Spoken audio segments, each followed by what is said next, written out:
fa mbola manohitra ny kosa mofo ny etsika fampafatarana ny fiahina ara-tsosialy amin'izao fotoana izao ny KNAPS Iorombe ary moa no faritra fahafito izay nanaova ny KNAPS ny fitezam-bohitra fanatonana ny vahoaka eny fotony amin'izay etsika fampafatarana an'izay fiahina ara-tsosialy izay tianjinjiny ary mitony ezaky ny tahirim-pirenena amin'ilay antsoina hoe KNAPS mitety vohitra ka nahazo tombotsoa amin'ny fitetezam-bohitra amin'ny faritra Iorombe isan'izany distrika Betroka, Ranohira, Iosy, Ivohibe, Iakora, Rantsara no ny fitadasiky ny toerana dia nizara roa ny tahirim-pirenena. Na teo aza ny alaviran'ny lalana, ny asarotan'ny lalana indrindra ny isy fandriam-pahalemana dia sy nanakana ny KNAPS lidiny taty Betroka izany hanatanteraka an'izay fifanarana nisy teo amin'ny KNAPS sy ny fanabeazam-pirenena dia ny fizarana ny kartany mpampianatra framy zany sy ny fandresana an'izay etaetany rehetra teo koa.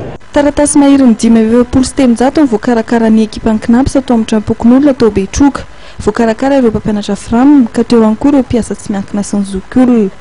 Ny ekipa faharoan'ny KNAPS kosa dia nanonjiany tany amin'ny commune Rantsara Avaratra rehefa avy niasa tany Akora sy Iovombe.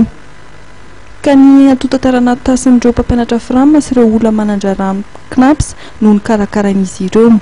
Tena faly tokoa sady tena manatena ny fiaraha-miasa amin'ny KNAPS satria efa manatena sahady ho avy mamiratra ho an'ny ankizy indrindra moa fa ho anay maître frame aty ambanivohitra be lavitra aty. Ny commune Rantsara sy Iosy no nanakatona ny KNAPS mitety vohitra tany amin'ny faritra Iorombe.